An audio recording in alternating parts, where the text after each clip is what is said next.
Hello, we are going to do some ab work now with your dog. If you've got one, bring it. Lying down. Just start off on your back, and we're trying to find your neutral spine with this one because there's a few different thoughts with this.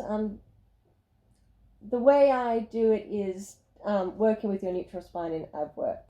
I think it's very important to teach your body to be strong in that position because that's how you would like to be when you're standing. So start off with some pelvic rocks, backwards and forwards. You're going either side of neutral.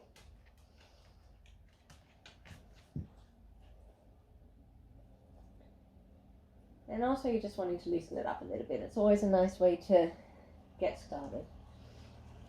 Side to side, 3 o'clock and 9 o'clock. And then just do some rolls around in a circle. And the other direction.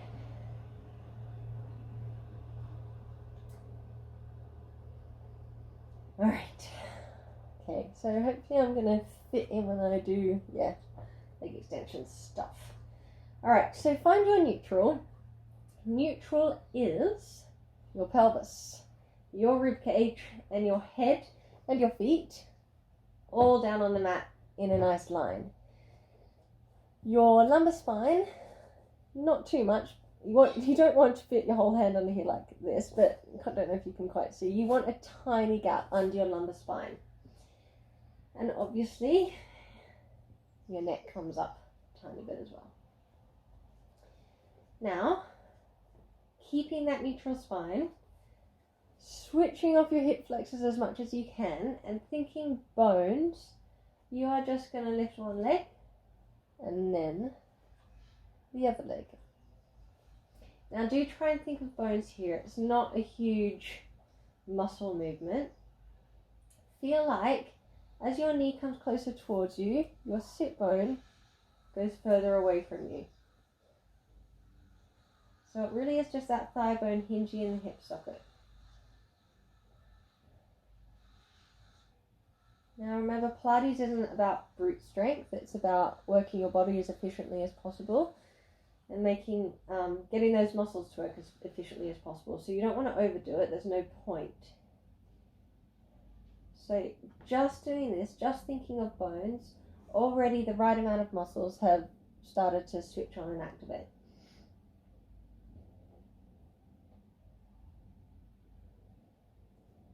And those muscles are your abdominals and pelvic floor.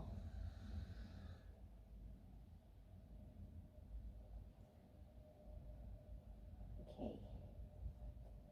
Once you've done a few of those, you're going to keep one leg up and bring the other leg up as well. Have hands down by your side just for these. You're just going to go into toe taps. So very similar. Think of your thigh bones hinging. And keep breathing. Make sure your rib cage is super heavy into the mat, but at the same time able to move. You don't want anything to be stiff. You don't want to be holding your body like you're wearing a corset. Keep everything nice and juicy.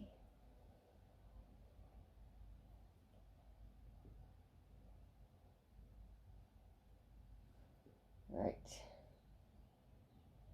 Whenever you need, place one leg down at a time and have a little rest. Alright, lift your legs up again. You're going to go into single leg extensions. You're going to inhale for nothing, and you're going to exhale, extend one leg long. Inhale in, and exhale, other leg long. Now the exhale is really, really important here.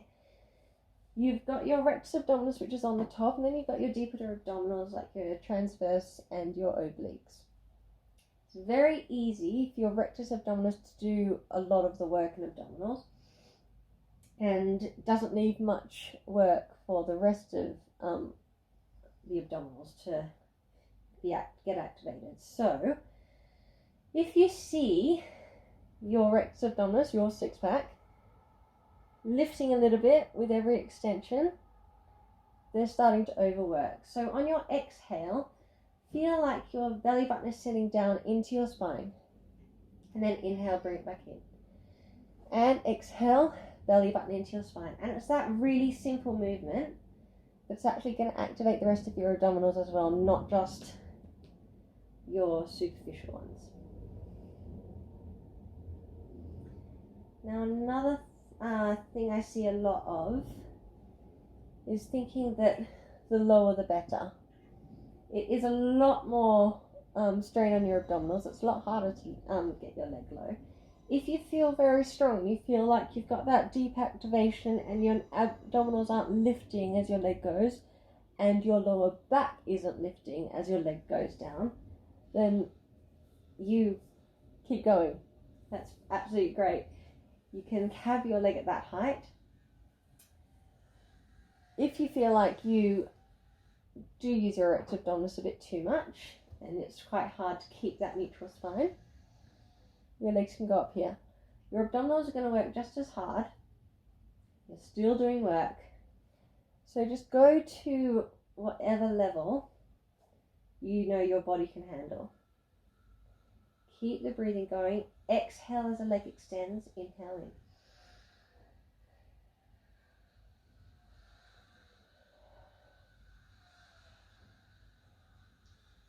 Very good, I think. All right, bring your legs together and have your hands behind the back of your head. You're just going to start with some chest lifts. On your exhale, you're going to roll up and inhale, roll back down. Exhale, roll up. Now with a chest lift, as you can see, the only part of my spine that's coming out of alignment is my upper spine and my shoulder blades lifting. So nothing should have changed around here. You're still in a neutral spine from your rib cage down. And inhale down. And exhale. And inhale. Really reach your elbows towards the wall in front of you. That's to the wall in front of you. Make sure they're not reaching to each other. And exhale. And inhale. Now start to add your single leg extension. Exhale and inhale. Great thing about a chest lift is you can keep an eye on your abdominals. You can see if they're lifting a little bit. If you ever need a rest, just come down and place one leg down at a time. Exhale. Inhale. And exhale. And inhale. All right, now you're going to stay up and we're going to go into crisscross. So you're going to extend your left leg and your left shoulder blade is going to reach around for your right knee. And then you're going to swap, exhale, reach your right shoulder blade to your left knee. Exhale, inhale to change. Exhale, inhale to change. Really use the rotation in your rib cage to do this. Keep your hips heavy and even, and it's just your ribs rolling around and reaching. Sometimes it can be helpful if you do a reach with your arm past the corner of your mat. Make sure, yes, as you're in a chest lift, everything comes around and forward, but make sure it doesn't lift up towards your ears. Keep it reaching forward.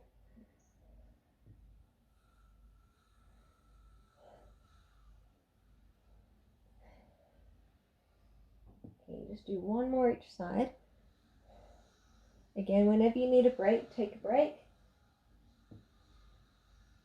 Roll down and place one leg down at a time. All right, going to go into double leg extension now. So on your exhale, you're going to lift one leg at a time and roll up.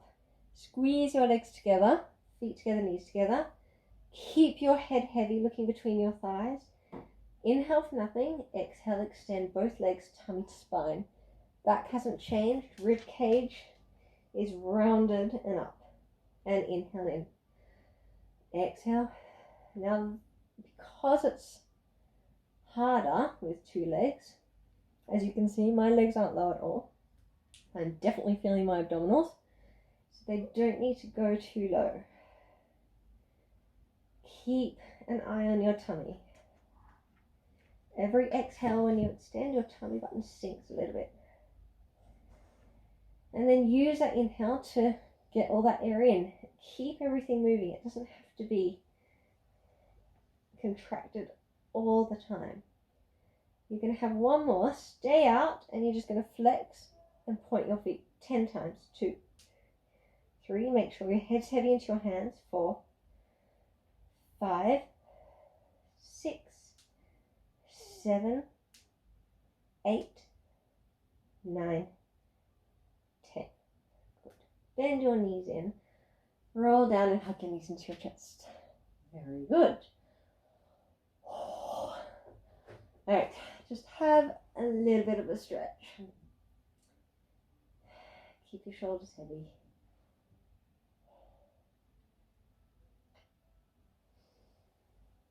And other side.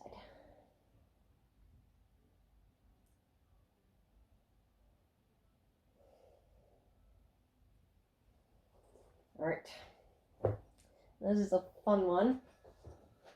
Scoot down so you've got room behind the back of your head.